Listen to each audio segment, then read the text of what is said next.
Hey guys, Samuel and Audrey here, and today we're going to be showing you around Halifax, Nova Scotia.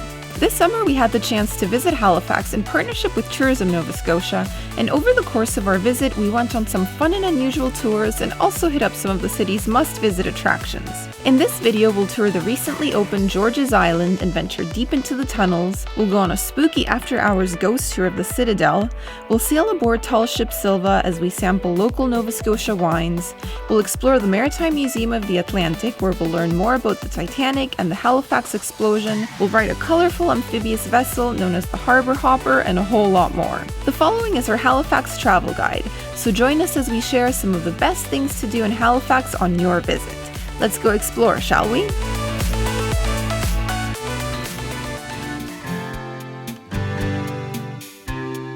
We're going to kick things off with Halifax's newest attraction, George's Island. Set in the middle of Halifax Harbour, this island has been a Parks Canada historic site since 1965, but it only opened to the public this summer. To reach the island, we travelled aboard the Harbour Queen 1, which is operated by Ambassador's Grey Line.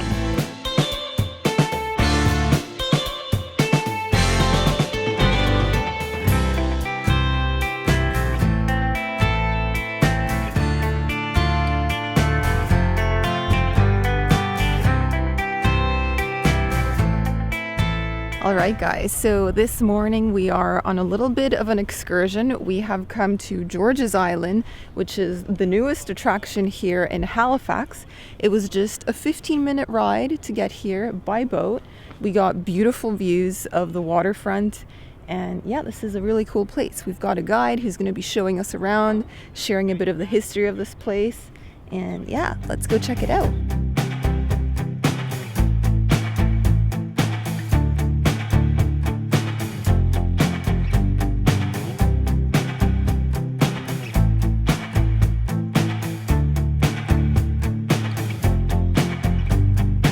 Okay, so we've got our handy little map here, and we're basically going to be exploring the island on foot. There's lots of places of interest along here. Once we reached George's Island, we got to see the lighthouse, walk along the fortifications, and take a guided tour of the historic tunnels. There is a lot of history to unpack here, so doing the guided tour is highly recommended in order to learn more about the roles the Micmac, Acadians, and British forces played here.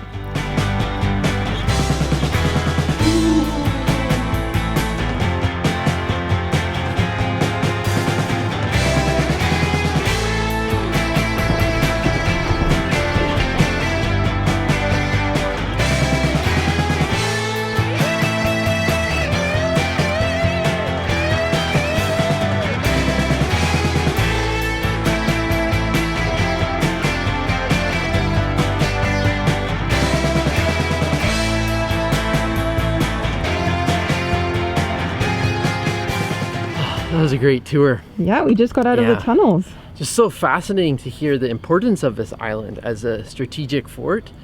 Also to learn about its history and the fact that we're some of the very first people getting to visit here. Yeah, that feels special. It feels very special. Also guys, you can see a bit of wildlife here on the island. I have counted 3 snakes so far and some cute little mice. So keep an eye open for those. Don't step on them. But don't worry, the snakes are small, and as you can see, the mice are super cute, so nothing to fear.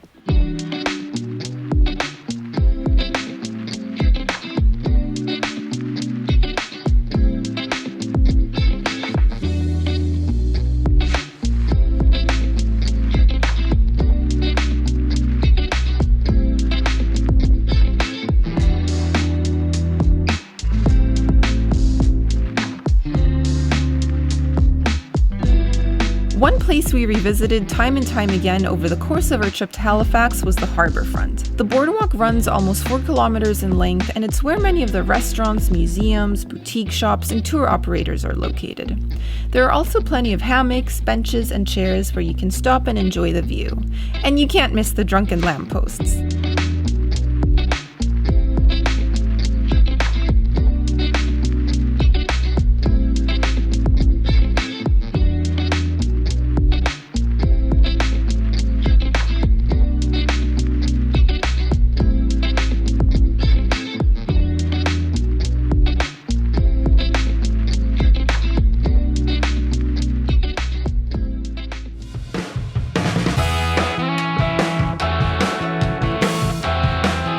Now it's time for a little day trip across the water.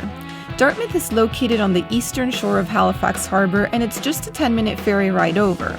They have an awesome foodie scene with restaurants, cafes, plenty of craft breweries, plus lots of really cool street art.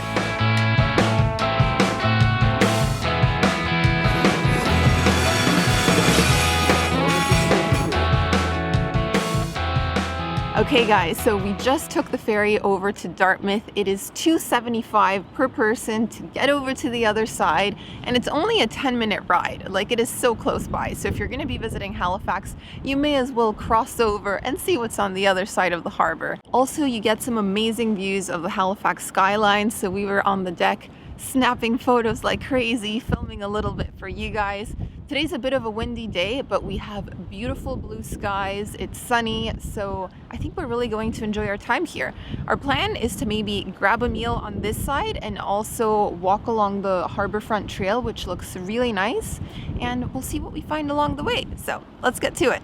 So this is kind of cool. Walking along the trail here, we came across the Dartmouth Cove mural project. And basically there's this area with old warehouses and buildings where they've given access to different artists to come and create their works of art. So you can actually see some of them here over my shoulder. There's a bit of everything. Like, some of it is stencils, graffiti, you've got like some really elaborate pieces. So it's kind of a cool area to check out if you do enjoy street art. Plus you get some beautiful views of the cove, Dartmouth Cove, right over here.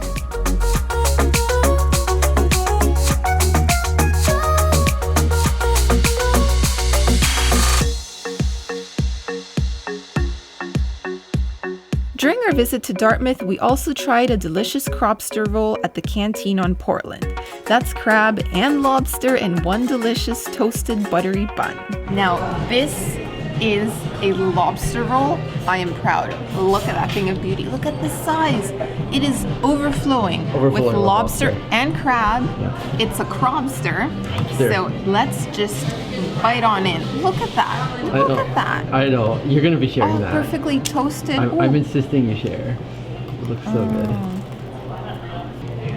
Oh my gosh. Is that the lobster roll that dreams are made of? Mm-hmm. Most definitely. Wow. The bun is so buttery, and it's just loaded. Loaded. Look at that. It's jacked. It is jacked. And this is one of those instances where I don't want to share. But you're going to.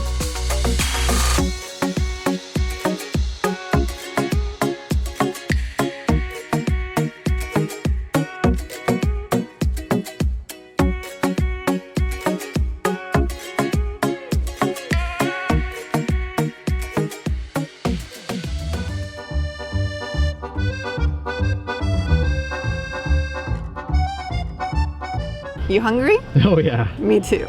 Now let me just briefly mention the food. Halifax is a foodie destination, and one of the highlights of our visit was getting to eat our way around town. That one was a little stuck. If you watched the previous video, you already know we feasted on seafood over the course of our visit. From seafood towers and crab and lobster rolls to risotto with scallops and lobster linguine, we couldn't get enough of the food scene. We filmed a dedicated food video showcasing all the places we ate at and all the dishes we tried. So if you're a fellow food enthusiast, you'll want to check that out later. And since we're on the topic of food, we can't fail to mention the Halifax Seaport Farmers Market, which is the oldest continuously operating farmers market in all of North America.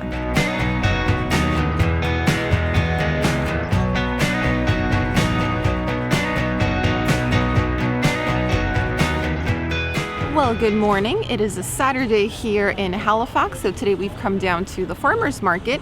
It's a really cool place to come and have breakfast because you have different shops selling like bagels, smoothies, sandwiches. There's just a lot to choose from. Plus, you can also come for your fresh produce. We saw blueberry smoothies at one spot and they looked so good, so that's what we're having right now. It's a local Nova Scotia product. They're so good.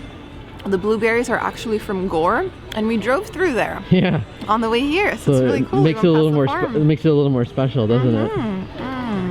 That's very nice. We got the one with almond milk. And they also do like strawberry, blackberry smoothies. You can get a triple blend. So yeah, very tasty and just a really cool place to be hanging out on a weekend morning. Yeah, So, totally agree. Yeah, there's also seating upstairs on the second floor, and they've got lots of nice chairs along the waterfront, so you can just come, relax, enjoy the view. It's a nice place.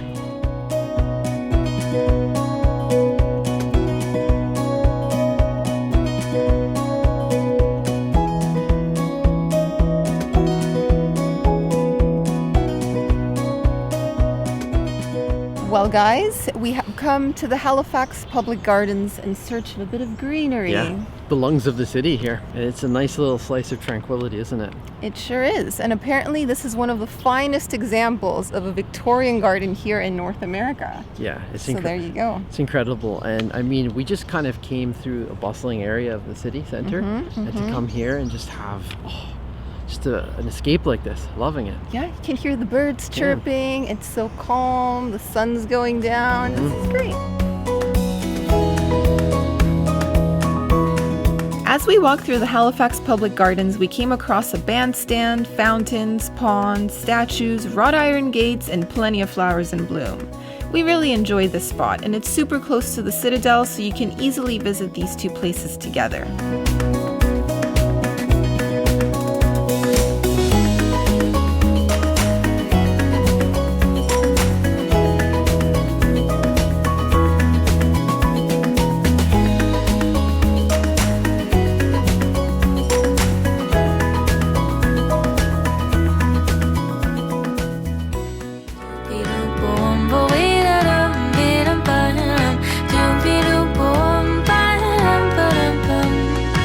Alright guys, so we have come to the Halifax Citadel because today we are doing a spirit tasting and ghost tour. And we are going to be listening to some spooky stories and drinking some spirits of our own. I hear there's going to be some gin, some rum.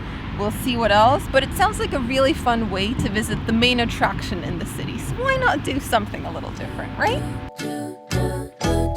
We arrived at the Citadel just as the sun was starting to set, right on time to take part in 2 back-to-back tours. First up, a spirits tasting with Compass distillers who age their spirits inside the Citadel. How cool is that? We joined the Raise Your Spirits tour. First up, we were welcomed by a Highlander at the entrance who shared some history about this fortification, the role that alcohol played in rallying the British troops, and some fun trivia like the fact that the southern part of Brunswick Street was infamously known as Knock 'em Down Street due to the number of taverns and fights that broke out there. Yeah, it's pretty awesome in here for sure. We also got to see where the barrels are kept and learn how the various spirits are aged, and then it was time for the tasting. We tried a total of 3 spirits, the Noon Gun Gin, the Fort George Genever, and the Daily Ration Rum. This was paired with a tasty charcuterie board featuring an assortment of meats, artisanal cheeses, and bread. It was a fun way to kick off the evening before moving on to the ghost tour.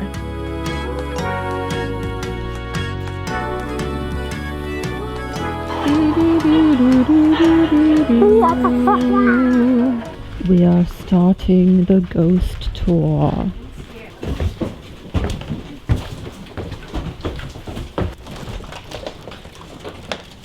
Anyone who does come into the Citadel at night is always surprised to find that the place is not unoccupied. The first weird story I ever heard about the Citadel I heard when I was just a little kid. They used to tell us, look out for that woman in the white dress that walks around the Citadel. And we'd say, well, why? And they'd say, well, we don't know what she's all about. We've been kicking her out for years. And nobody knows where she comes from or how she gets into the fort. Well, wherever we travel, Sam loves to support the local team. Yeah, the new outfit. So I am supporting the Halifax Mooseheads. Yeah. I mean, one of the most iconic junior franchises in all of Canada. They have a very impressive alumni of hockey players. The most famous recently probably being the local boy Nathan McKinnon, who happens to be my dad's favorite player and arguably the best player in the world at the moment. So really happy to pick up a team hat and a shirt. Now, compared to other sports teams in the world, I think they have one of the most iconic logos. I mean, the Moose. And I'd eventually love to come to a game someday. Right now is not hockey season, but if you're visiting from like October until early spring, you should definitely go check out a game. Great experience if you want to see what hockey is like in Canada. If you're visiting Canada for the first time, you should definitely check out a hockey game here in Halifax. And I forget to mention, these are presents for both of our fathers, so Go Mooseheads! go Mooseheads!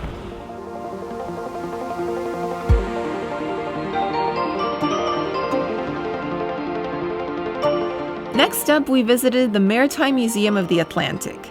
This is the oldest and largest maritime museum in Canada, with a collection of more than 30,000 artifacts, including 70 small crafts and 1 steamship. There are many permanent exhibits to visit here, with 2 of the most famous being Titanic, the unsinkable ship, and the Halifax Explosion. The Titanic exhibit looks at what travel aboard this vessel would have been like from 3rd class to 1st class, the personal stories of some of the workers aboard the ship, and artifacts that were recovered after the sinking. The exhibit also explores the role Halifax played following the tragedy, because while the surviving passengers continued on to New York, those who perished came to Halifax. The Halifax Explosion is another important exhibit to learn about the disaster that devastated the city on the morning of December 6, 1917. This occurred when the SS Mont Blanc, a French cargo ship carrying explosives, collided with the Norwegian vessel SS Imo. A fire on board the French ship ignited the cargo, causing the largest human-made explosion at the time. Pieces of debris and photographs from that day can be viewed in the museum.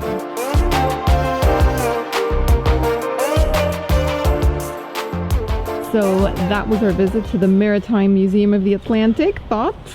Very impressive museum. 2 stories. I mean, it's the most fascinating maritime museum I've ever been to.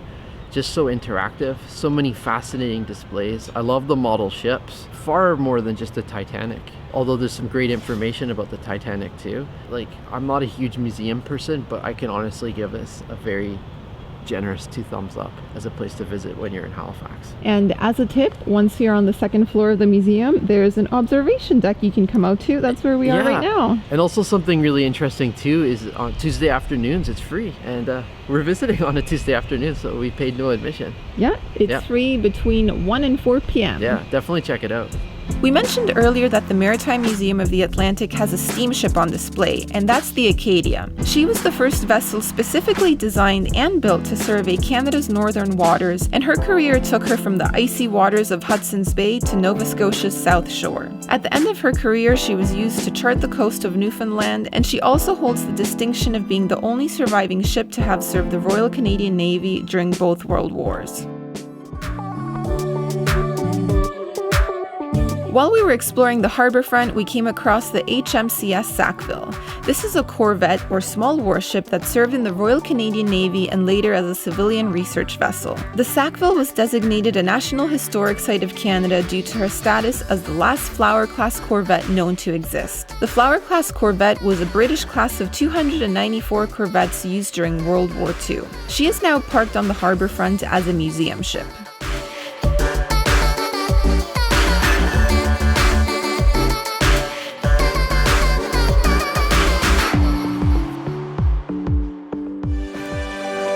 Alexander Keith's is an institution in Halifax, and it's one of the first places that gets recommended to anyone visiting the city. This is the oldest brewery in Halifax, having been founded in 1820 by Alexander Keith himself, who had immigrated from Scotland 3 years prior. They weren't offering any tours when we visited, but we still got to do a little tasting. Sam went for the red ale, and I couldn't resist the raspberry beer. Mine had a beautiful bright pink color, and it was tart yet sweet. Cheers!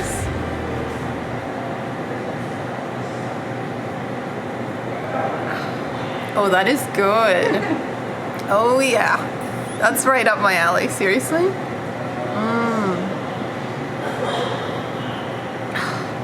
That's the one I'm gonna order once we go inside. Yeah, that's good. Cheers. So I'm trying the Stag's Head Red Ale. So excited.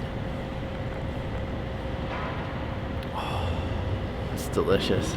We've been kind of walking around all afternoon, so I've been craving a beer for a while. It's a great little sampler, and in fact now we're gonna go and order a bigger pint and also maybe a proper sampler portion. Yeah, maybe as well. a flight of beers. Yeah, for sure.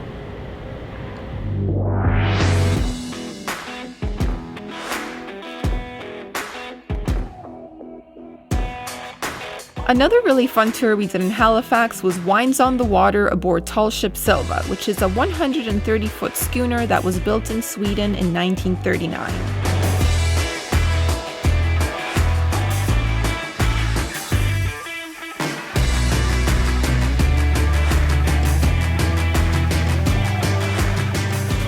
Great.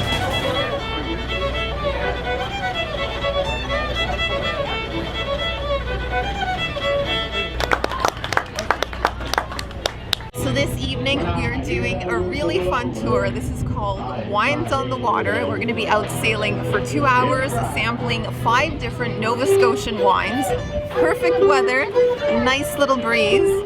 I'm on glass number 2. And the scallops have just arrived. Digby scallops. This is one of our little appetizers. How are you enjoying this outing so far? Oh, it's great. So relaxing, so fun, festive environment, great wines, great food. Everyone's having a great time. We got to cruise along Halifax Harbour and up the Northwest Arm while enjoying a charcuterie board, grilled lobster tail and scallops, and various white and red wines from Nova Scotia. It was a really fun evening out with live music and a bit of dancing.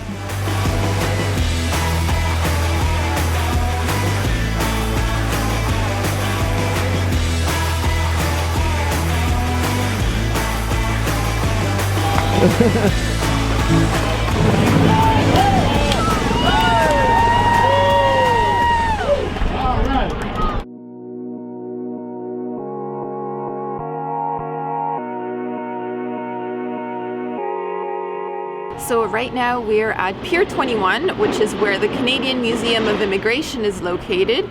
And this is a pretty significant spot to visit because it's where over 1.5 million immigrants arrived to Canada. So yeah, we're gonna be heading inside, checking out the museum and all the exhibits in there. Let's go. This is Canada's National Museum of Immigration, and it is set in Pier 21, which was the former ocean liner terminal and immigration shed from 1928 to 1971. This is an important site for Canada's mid-20th century immigration history, and it's often compared to New York's very own Ellis Island. There were so many different exhibits to explore here. Some of my favorites were seeing some of the items that people would have packed in their suitcases as they prepared to sail across the Atlantic, and also reading the immigration stories of visitors to the museum.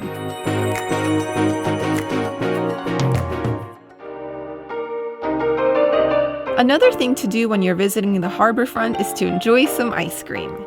Cow's is an ice cream chain that started in neighboring Prince Edward Island, and they have some really unique flavors. Time to cool down with an ice cream cone. I'm hot right now. Nothing would make me happier than having a 2-scoop ice cream cone. Especially from Cow's, they have such nice ice cream. So I ordered 2 very Canadian flavors. Actually, one more typical for the sea, which is sea salted caramel. Ooh. And then I also got another one called Cowdanian Maple, which is all kinds of different maple products, maple syrup. Doesn't get more Canadian than that, huh? Well, enjoy. Tell us how it tastes. Oh, that's legendary ice cream. It's just so creamy. That's the sea salted caramel one. Oh, that's good. One of the tours that caught our eye while we were walking around town was the Harbour Hopper. This is an amphibious tour that allows you to explore Halifax by land and by water. We kicked off with the land portion of the tour, where we rode past some of the city's main attractions like the Citadel, Halifax Public Gardens, and St. Paul's Church, while our guide shared some history and fun facts about Halifax. Even though we had already visited a lot of the places on this tour, it was fun to sit back, enjoy the view, and see things from a slightly different perspective. The most exciting part, of course, was splashing into Halifax Harbour. I'd say this is a good tour if you're in town for a short time and want to see some of the city's highlights in passing.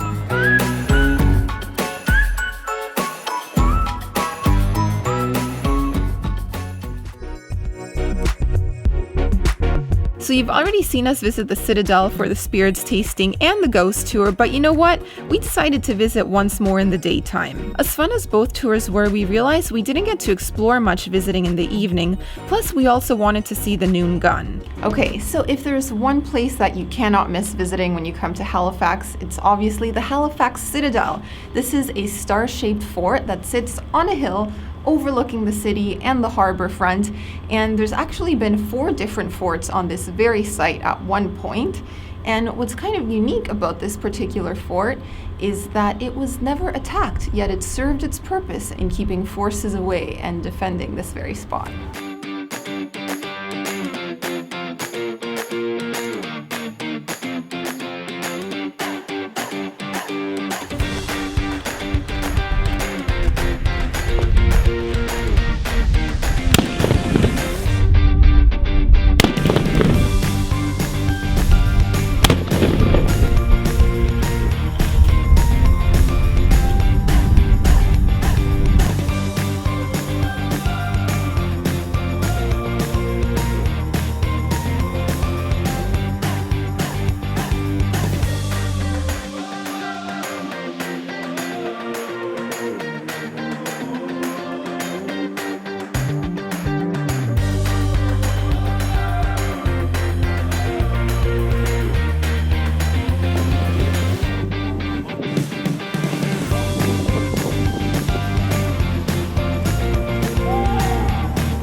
I had one job and I missed the shot.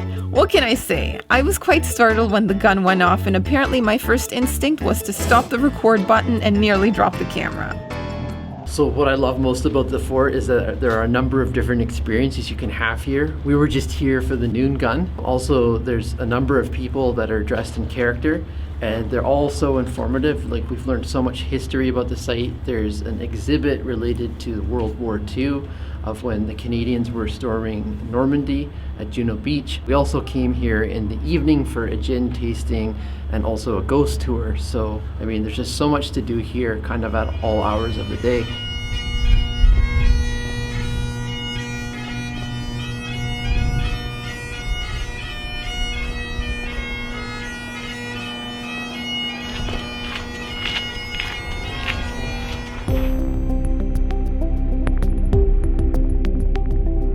Another place not to miss when you're visiting the Citadel is the Army Museum, which is located on the 2nd floor of the Cavalier building. This exhibit commemorates the service of the soldiers in the First World War, particularly those from Nova Scotia. And there's also a replica of the Vimy Memorial.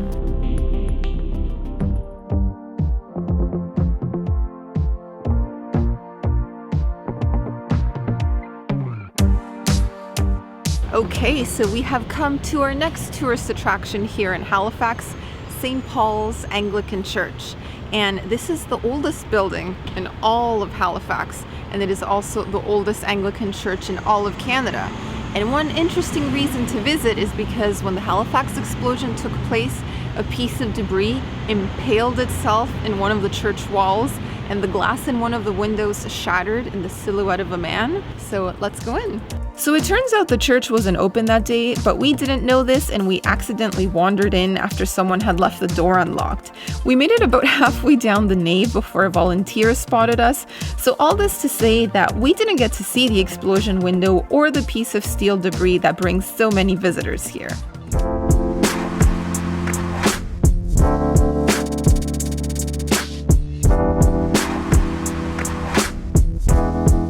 One place that we randomly came across while walking around Halifax is the Old Burying Ground. There was a student interpreter on site when we visited, and the first bit of information we learned is that the first burial was on June 22nd, 1749, exactly one day after the first settlers arrived. This was the principal burial ground for the city for nearly 100 years up until 1844. Also, though there are about 1,300 headstones in the Old Burying Ground, more than 12,000 people are buried here.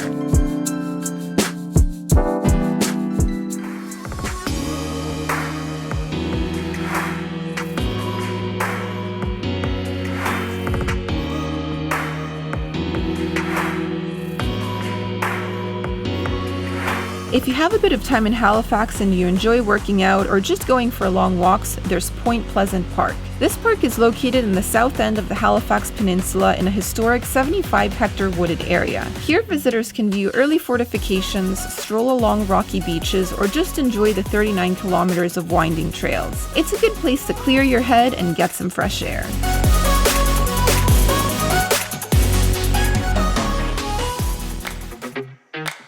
And now for a quick tour of our hotel room. During our visit to Halifax, we stayed at the Halliburton Inn on Morris Street. This boutique hotel turned out to be an excellent location because we were just 2 blocks from the Harbourfront and we were able to do all of our sightseeing on foot. The Halliburton was built in 1809 as the home of Sir Brenton Halliburton, the first Chief Justice of Nova Scotia Supreme Court, and the building also served as Dalhousie University's law school from 1885 to 1887, so it was cool to stay somewhere with a bit of history and character.